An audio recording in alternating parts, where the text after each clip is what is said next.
Baik, bismillahirrahmanirrahim. Assalamualaikum warahmatullahi wabarakatuh. Perkenalkan, saya Alphonse Satrianto, dosen jurusan Ilmu Ekonomi, Fakultas Ekonomi Universitas Negeri Padang. Kali ini saya akan mencoba membagikan video tutorial mengenai pengolahan data dengan bentuk data time series dengan aplikasi atau softwarenya Fuse. Di sini kita akan coba bagaimana membahas atau melakukan teknik analisis data dengan regresi berganda dengan bentuk data time series dengan aplikasi Fuse. Misal atau contoh kasus,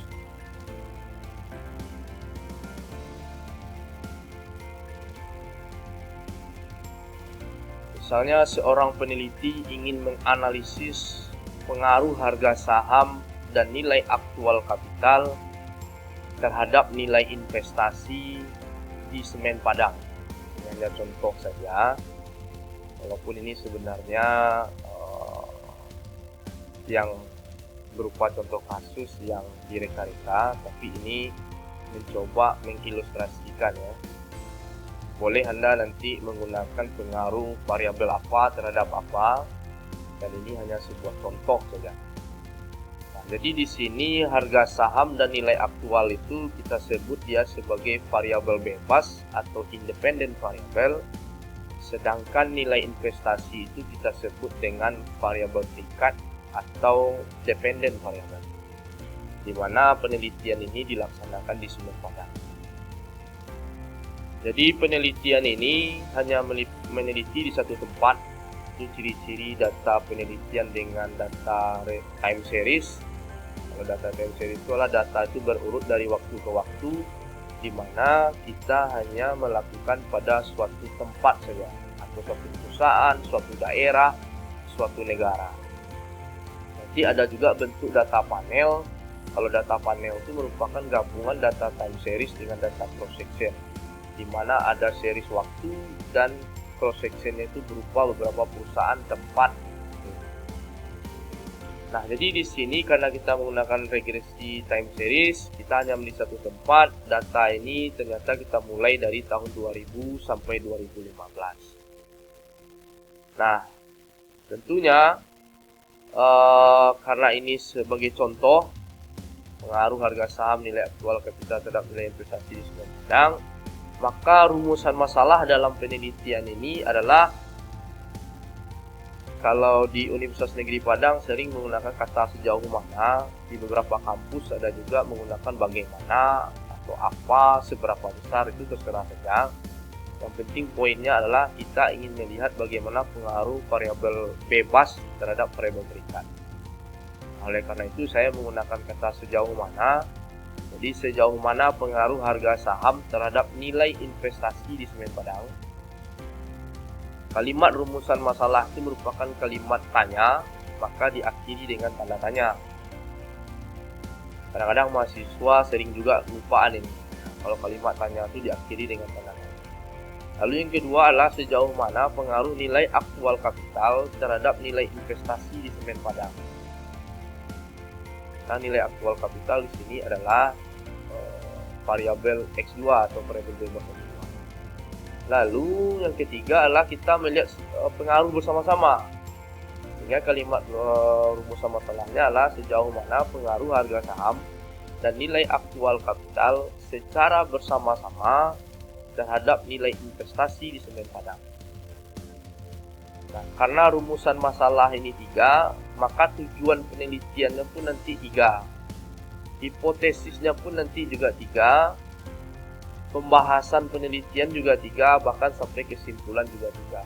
Jadi kita itu harus konsisten, jangan variabel bebas kita 2, lalu rumusan masalah kita hanya 1 atau lebih dari 4 misalnya.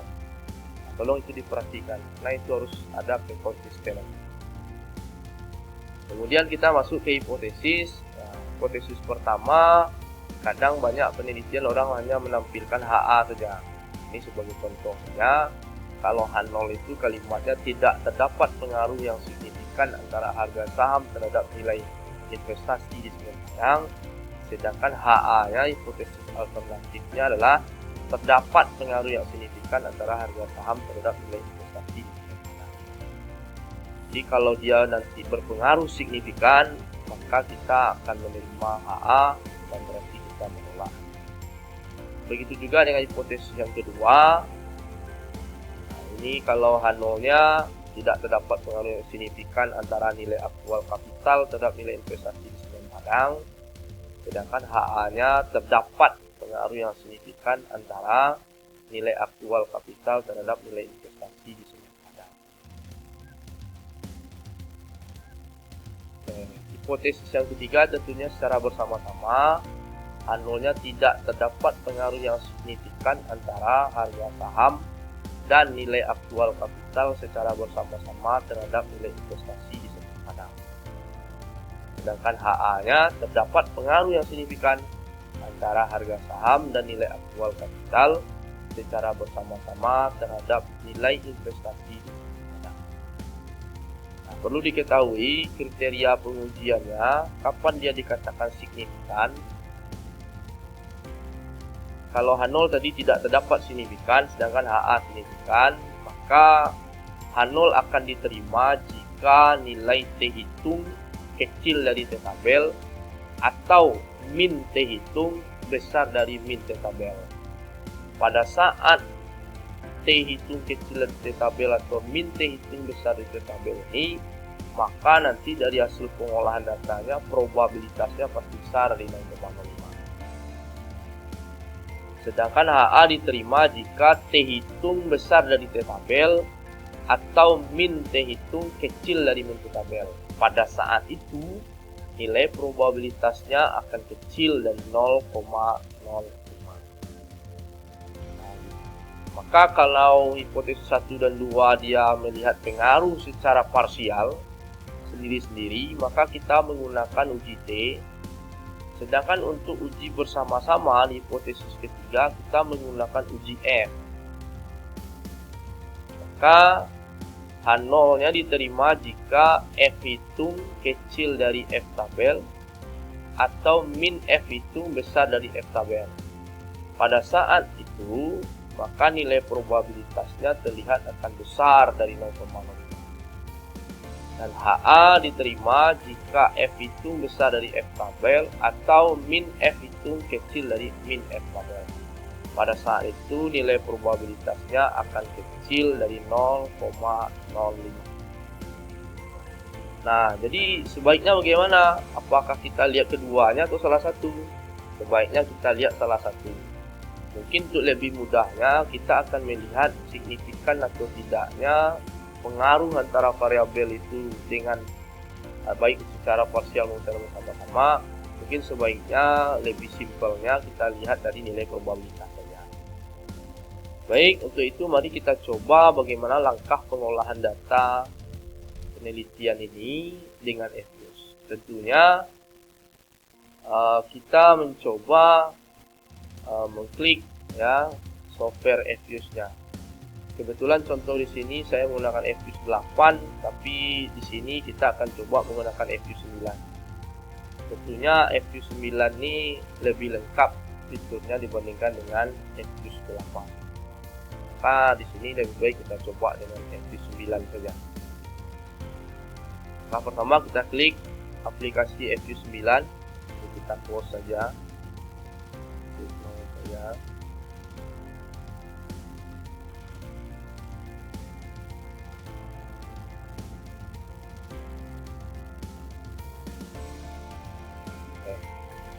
Langkah pertama, kita masukkan atau kita inputkan data ke dalam software Fuse ini atau aplikasi Fuse ini. Nah, langkah pertama kita klik file, kemudian kita klik new, kita klik work file. Oke, ini dia tampilan datanya untuk work file.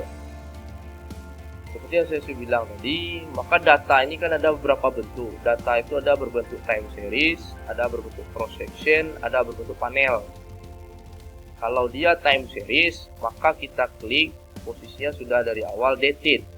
Ini untuk mengolah data dengan bentuk data time series. Kalau nanti Anda menggunakan cross section, Anda pilih unstructured atau undated. Nanti Anda masukkan berapa jumlah observasi Anda itu. Misal ada 90 perusahaan atau 130 responden. Silakan. Kalau Anda nanti menggunakan data panel, maka kita klik balance panel. Nah, kebetulan di contoh ini, di video kali ini, kita menggunakan bentuk data time series, jadi kita klik dated. Nah, di frekuensi ini, data kita tadi karena ada tahunan, maka kita klik annual. Nanti kalau Anda datanya berupa semesteran, Anda klik semi annual. Kalau bentuk kuartal, kita klik quarterly. Mungkin ada bulan, monthly, atau per 2 bulan di monthly, begitu seterusnya. Karena data ini adalah data time series tahunan, maka kita klik annual. Lalu kita klik kemudian start date. Start date ini datanya mulai tahun berapa dan end date berakhir tahun berapa. Nah, kebetulan kita klik di Excel. Di Excel ini sudah kita input. Tadi variabel bebas kita ada harga saham, kita singkat saja menjadi HS. Nilai aktual kapital kita singkat saja menjadi NAK, dan investasi kita singkat saja dari INP. Data ini dimulai dari tahun 2000 sampai 2015. Maka kita mengklik start date-nya 2000, kemudian end date-nya 2015. Lalu kita klik OK. Nah, inilah hasil tampilan Fuse-nya. Sekarang kita inputkan data yang di Excel ke dalam Fuse. Nah, ada beberapa teknik atau metode, tapi yang lebih simpel menurut saya seperti ini. Kita klik week, lalu kita klik empty group. Kadang ada orang mengambil series dengan cara yang lebih panjang, new object, ya ada mengilik dengan new object gitu. Jadi kita, kalau menurut saya lebih simpel dengan empty group. Kita klik empty group, maka di ini posisinya kita klik scrollnya ke atas, maka ada space kosong di sini. Ini untuk meletakkan nama variabel. Kemudian kita kembali ke Excel, kita blok data ini dari semua variabel, lalu kita klik Ctrl C, kita copy, kemudian kita paste di Fuse. Nah, ini dia. Maka akan tampil data seperti ini. Ini karena ada 0 di belakang koma, jadi tidak dibacanya. Maka kemudian langkahnya kita klik name, kita kasih grup 1 saja, terserah nama ini, terserah Anda aja. Kebetulan ini grup 1, saya pakai nama itu saja. Kemudian kita close. Nah, ini posisi kita yang pertama. Maka dari tadi akan muncul grup AS, INV, dan NAK. Yang tadi hanya konstanta dan residual saja, P dan exit saja. Ketika data sudah diinputkan, baru kita bisa melakukan langkah berikutnya, mengestimasi pengaruh variabel HS dan NAK terhadap INV. Langkah ini seperti ini, sudah saya jelaskan juga di PowerPoint-nya.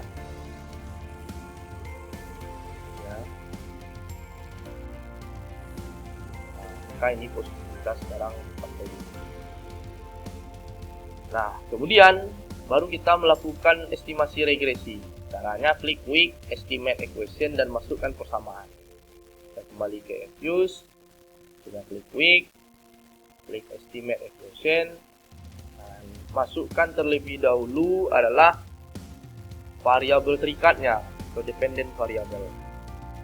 Kadang ada orang menggunakan variabel bebasnya dulu, baru terakhir ke variabel terikat. Kalau saya lebih cenderung variabel terikat dulu, baru konstanta, baru variabel bebas. Sehingga bentuk sama lah INP spasi C, spasi HS, spasi N atas. Inilah setelah kita klik persamaan regresi yang di Fuse seperti ini, NP, spasi C, spasi HS, spasi K, maka berikutnya kita klik OK ya, kita tekan Enter. Nah, maka tampilan output dari Fuse akan memperlihatkan seperti ini, di mana ini adalah dependent variable. Investasi tadi metodenya adalah least square.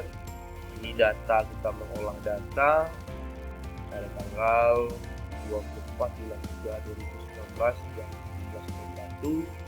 Di sampel datanya mulai tahun 2000 sampai 2015 dengan jumlah observasi kita atau N kita itu ada 16. Nah, maka inilah tampilan hasil persamaan regresi dari model kita pada kali ini. Namun model ini belum bisa kita maknai. Model ini belum bisa kita maknai. Kenapa? Karena model ini belum kita lakukan apa yang disebut dengan uji asumsi klasik. Regresi di atas belum bisa diinterpretasikan dan dimaknai karena belum melakukan uji asumsi klasik. Model regresi baru bisa diinterpretasikan dan dimaknai jika sudah lulus uji asumsi klasik. Kenapa? Kalau model regresi itu sudah lewat atau lulus dalam uji asumsi klasik, maka model itu sudah merupakan model yang blue dalam metode ekonometrika atau base linear unbiased estimation.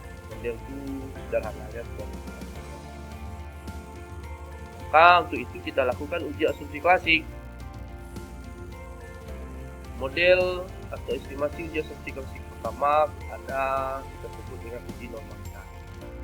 Uji normalitas ini dimaksudkan untuk menguji apakah nilai residual yang telah distandarisasi pada model regresi itu berdistribusi normal atau tidak. Yang baiknya adalah residual yang terdistandarisasi itu berdistribusi normal. Nilai residual dikatakan berdistribusi normal jika nilai residual terstandarisasi tersebut sebagian besar mendekati nilai rata-rata. Tidak terpenuhinya normalitas umumnya dikarenakan adanya nilai ekstrim pada data yang dimaksudkan. Nah, jadi itu gunanya uji normalitas untuk memastikan dia berdistribusi normal. Nah, metode yang digunakan di Fuse kita sebut ada yang disebut dengan metode jangki merah. Bagaimana langkah-langkahnya di perpu ini sudah dijelaskan. Sekarang mari kita klik view. Nah, sebelum kita klik view, baiknya kita simpan dulu hasil regresi ini. Kita klik freeze supaya dia tidak hilang nanti. Pada sudah seperti ini kita klik next. Kita kasih namanya terserah regresi sebelum klasik. Dia tidak boleh spasi. Hanya namanya seperti ini ya. Itu ada tandanya saja. Klik OK. Maka dia akan masuk. Close. Kita model tadi ada. Jadi cara mudahnya blok saja. Klik OK.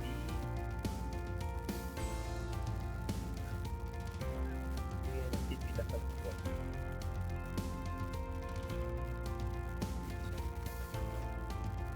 Sekarang kita kembali ke sini. Nah, yang pertama kita lakukan uji normalitas. Kita klik view, kita klik residual diagnostik, kita ambil histogram normal. Nah, inilah tampilan outputnya. Nah, dari hasil uji normalitas ini ternyata nilai probabilitas Jarkibera ini kecil dari 0,05. Kalau dia kecil dari 0,5 maka dapat disimpulkan bahwa model ini tidak berdistribusi normal. Berarti terjadi pelanggaran.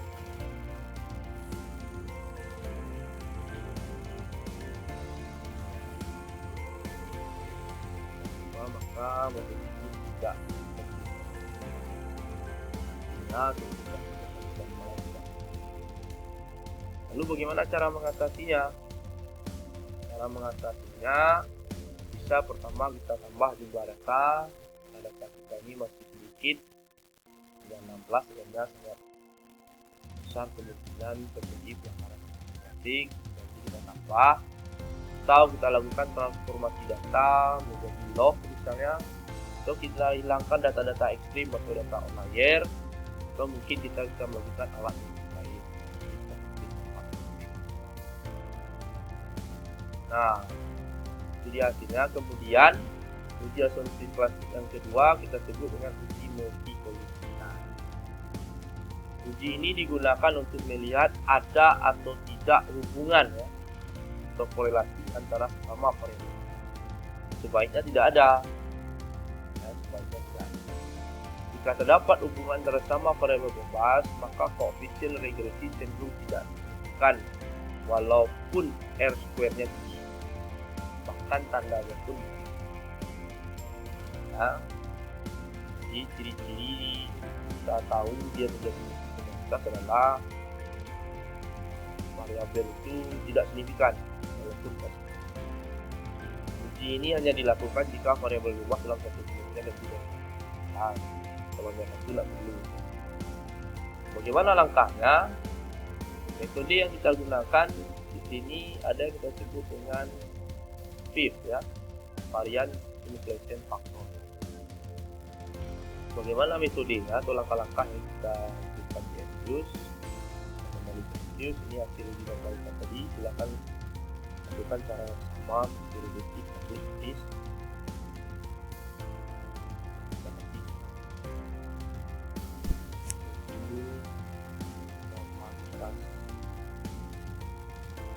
Juga uji kembalikan. Tidak dialog.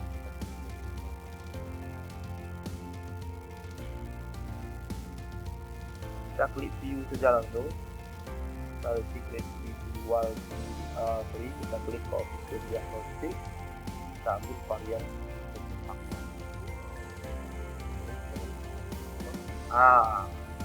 ya, kita klik print simpan itu boleh.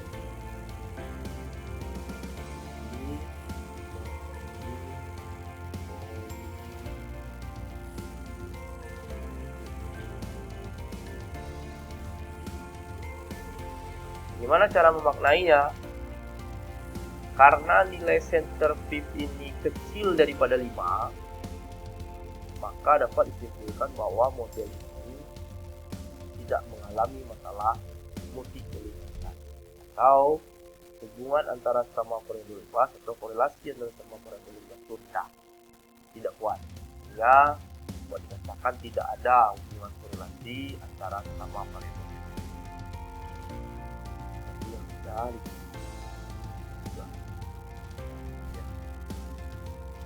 Karena dia ada beberapa memang kecil 10 atau 5 ya, itu kita menyarankan tidak lebih dari 10, yaitu lebih dari 10. Terus bagaimana sebaiknya? Sebaiknya mungkin kita tutup 10 ya, nah ini tutup 10 karena dapat disimpulkan ini tidak.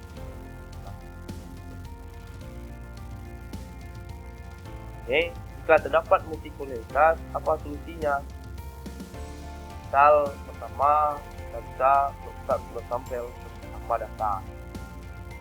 Lalu mungkin yang kedua adalah kita hilangkan salah satu variabel atau variabel bebas yang mempunyai korelasi politik. Karena ini hanya 2, misalnya nanti ada misalnya 5 gitu kan. Ternyata X4 dengan X5 itu korelasinya tinggi. Nah, salah satunya mungkin langkahnya adalah kita hilangkan mungkin X4 atau X5. Tergantung dengan teori ya, teori yang kuatnya mana. Kalau X4 ternyata lebih kuat mempengaruhi Y, mungkin X5 kita ikut. Lalu mungkin bisa kita menggabungkan data time series dan cross section.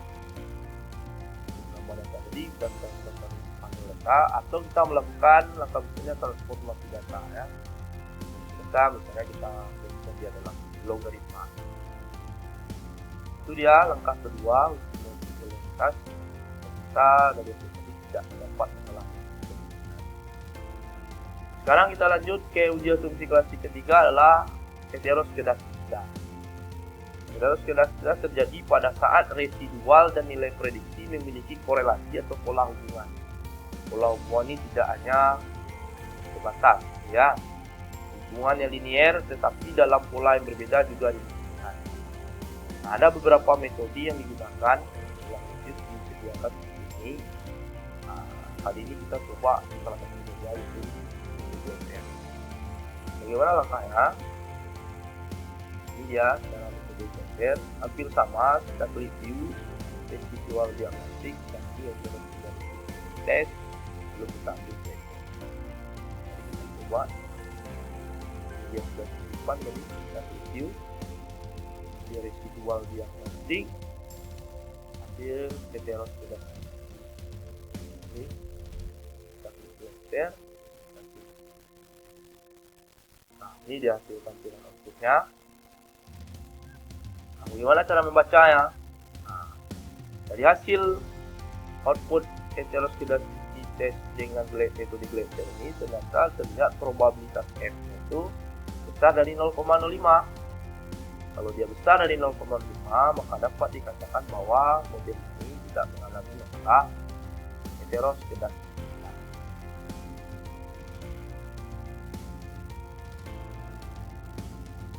Ya, itu lebih besar, maka dapat dikatakan nantinya tidak. Jika terjadi bagaimana? Apa solusinya? Ya, dilakukan transformasi model, misalnya dalam bentuk logaritma atau menambah data, misalnya juga bisa dijadikan dengan gabungkan ya data tadi. Berikutnya kita coba uji konfigurasi yang keempat, yaitu autocorrelation. Uji ini bertujuan untuk mengetahui ada atau tidak korelasi antara anggota serangkaian data observasi yang diurutkan di ulang. Jadi, uji ini hanya digunakan untuk data yang berbentuk time series. Kalau bentuk data Anda itu tidak time series, cross section atau panel, uji ini tidak wajib. Bagaimana langkah-langkah kita melakukan uji ini? Ya, makanya kita kembali ke view, kita simpan dulu, please.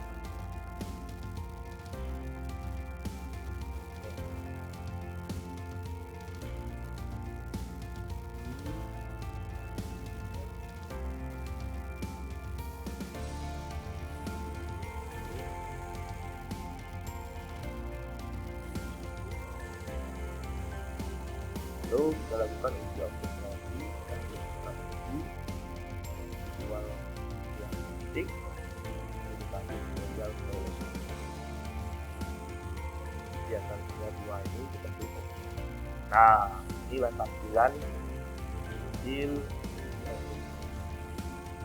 Metode ini adalah First Grocery Serial Correlation atau LSS. Ya, ternyata probabilitas F-nya ini lebih besar daripada 0,5, maka dapat disimpulkan model ini tidak mengalami masalah autokorelasi.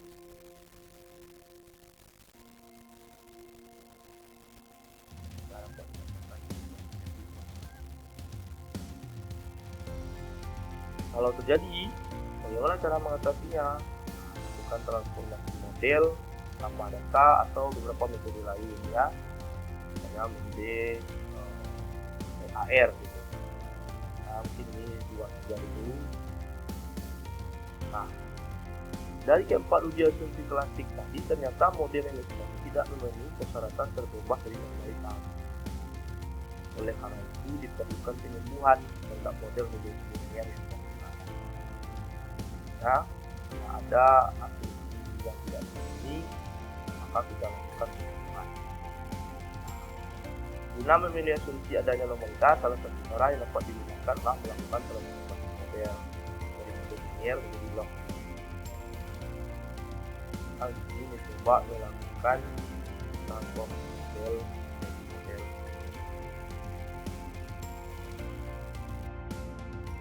Oke, sekarang kita lakukan penyembuhan dalam transformasi model. Nah, model regresi yang dijelaskan di awal tadi menggunakan Pavlov biasa juga disebut dengan model NER. Sedangkan persamaan atas atau yang akan kita lakukan estimasi disebut dengan model log. Karena model yang akan diestimasi berubah, maka kita mengulangi langkah estimasi model regresi dan pengujian. Cara mengestimasinya model secara umum sama dengan yang telah dijelaskan di atas. Hanya saja pada saat menuliskan persamaan di depan variabel tersebut kita tulis dalam bentuk ln atau dalam bentuk log ya. Kita tulis misalnya dalam bentuk log dan jadikan tanda kurung pada.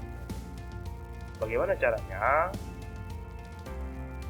Nah, di sini kita akan tetap klik quick estimate equation, maka kita klik di estimate equation itu log buka kurung np tutup kurung spasi c spasi log buka kurung hs spasi tutup kurung spasi log buka kurung buka, lalu kita tekan enter.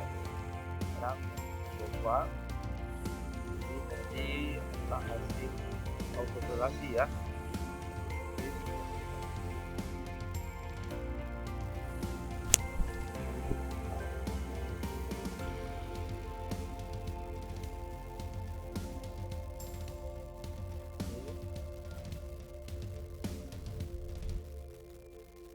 Nah, ini dia tampilan output kita yang awal tadi. Kalau kita klik estimate saja langsung, boleh juga diklik quick. Nanti kita klik langsung estimate saja, maka dia akan kembali ke dan ya. Nah, sekarang kita kasih karena kita ingin menyembuhkan masalah komplikasi yang tidak normal. Kalau kalian tidak salah, caranya log kita kurung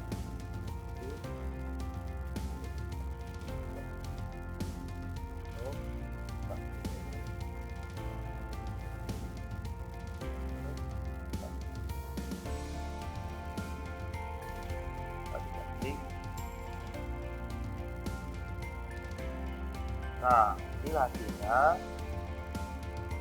Ini dalam bentuk logaritma model independen ya, yang sudah kita. Nah, maka berikutnya kita ulang satu persatu ujian penyembuhan ini. Kita klik view, kita klik jual diagnostik, itu kita simpan dulu ya.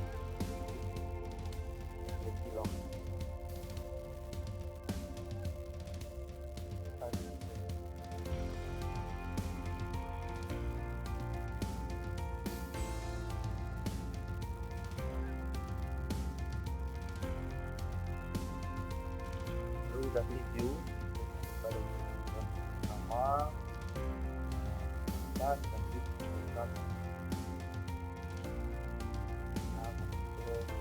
nah, dari hasil ini terlihat bahwa probabilitas dari liberanya sudah besar dari 0,5. Nah, kita bahwa model ini sudah berdistribusi depan ini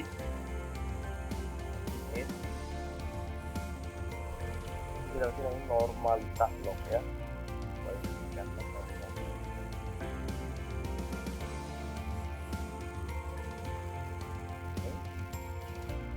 Nah, lanjut kita uji multikolinialitas dan review. Oke, kita buat pakai equation.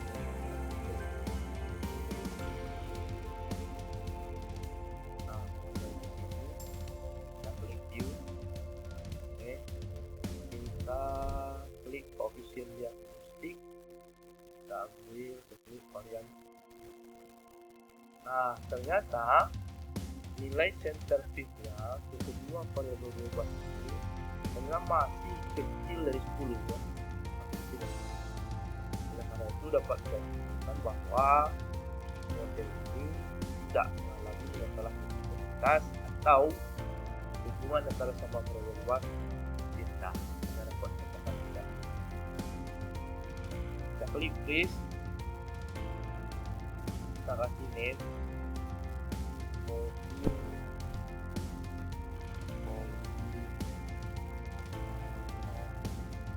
log.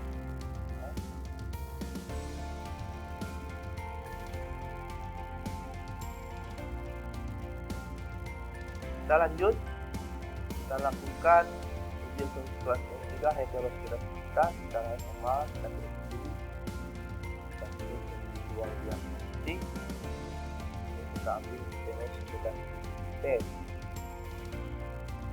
kita glacier, oke ya. Nah, ternyata probabilitas F-nya ini masih besar dari 0,05. Oleh karena itu dapat kita katakan bahwa model ini sudah bebas dari masalah heterogeneous. Kita tulis ya.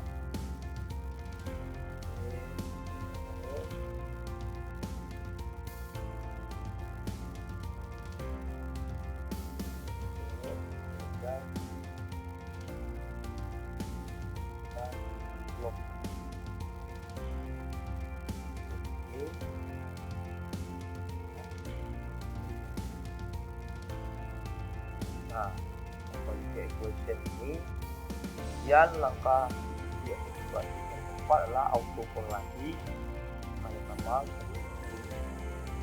Nah, jadi di residual diagnostik ini ada 3 uji yang kita lakukan ya. Nah, sedangkan uji nanti itu diagnostik.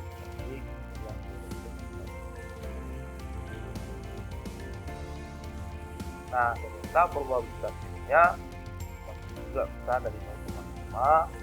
Maka dapat dikatakan bahwa model ini tidak mengalami masalah autokorelasi.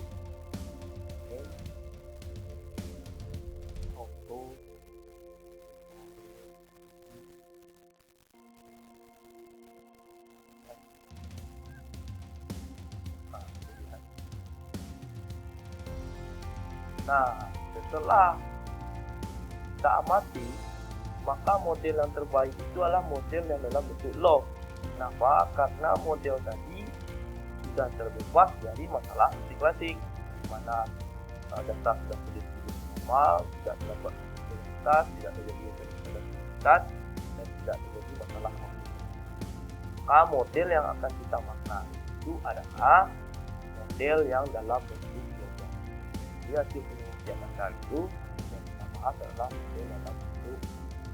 Jadi model ini yang kita maknai, koefisien ini yang kita maknai, probabilitas. Bagaimana hasilnya? Kita kembali ke PowerPoint. Jadi langkah-langkah yang kita lakukan.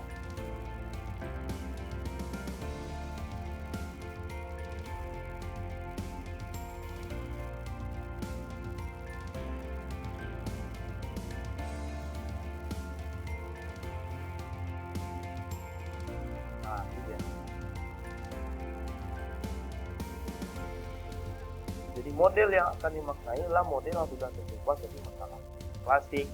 Dalam ini adalah model dalam bentuk. Jadi model ini yang kita maknai.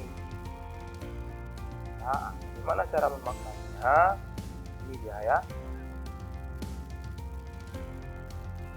Nah, nilai koefisien determinasinya tadi adalah 0,8039 ya. 0,8039.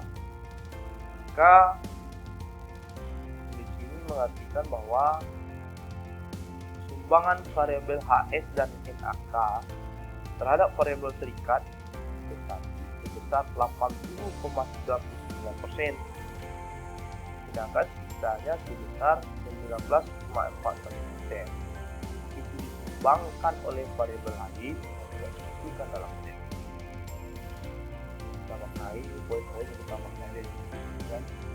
Semua variabel HF jadi susah 80,9 misalnya itu dipengaruhi oleh variabel lain. Lalu kita lihat uji bersama-sama ya, uji bersama-sama ya. Walaupun tadi kita lihat uji dulu di F apa ini hanya membahas ya. Nilai F hitungnya sebesar 26,6468 atau probabilitasnya sebesar 0,000 sekian. 0 ya, 0,0000. Karena nilai probabilitasnya itu 0,00 kecil dari 0,5, maka dapat diartikan bahwa variabel AS dan NAK itu secara bersama-sama dapat menjelaskan nilai variabel tingkat atau secara bersama-sama berpengaruh signifikan terhadap di hipotesis kita yang ketiga tadi di bersama AS dan NAK itu diterima ya. Jadi kita diterima. Nah, bagaimana dengan uji parsialnya? Nah, uji parsialnya dapat kita artikan seperti ini. Ini tadi telah kita tampilkan dalam persamaan seperti ini ya.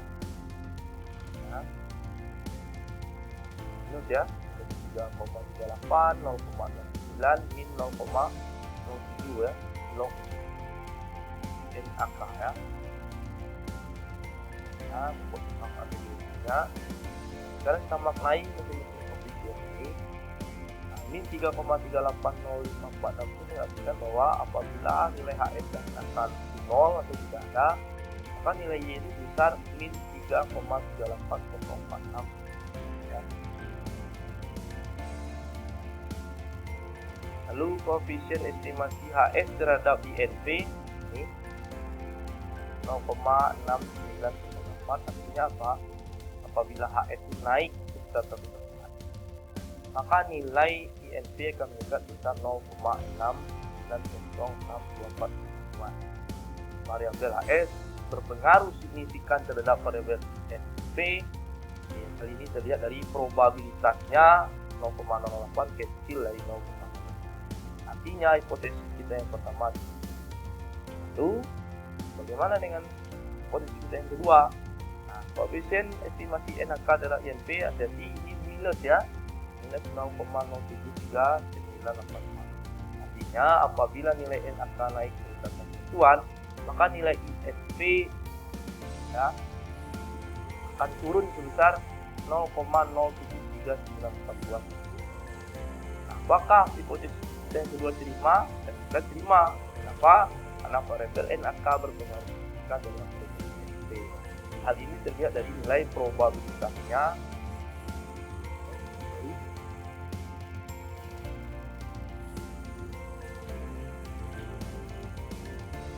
Oh, ternyata tidak berpengaruh signifikan ya.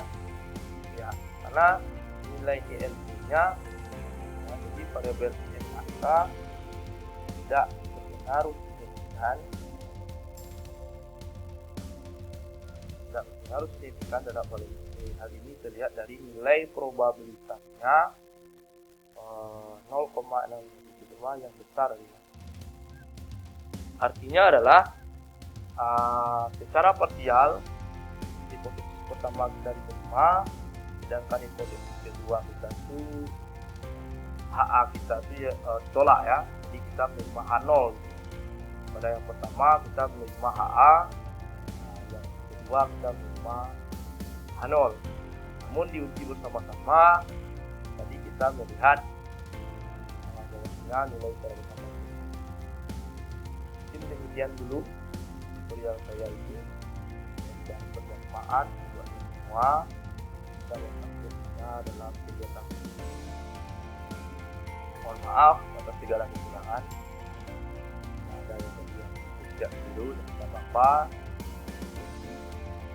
Dan ini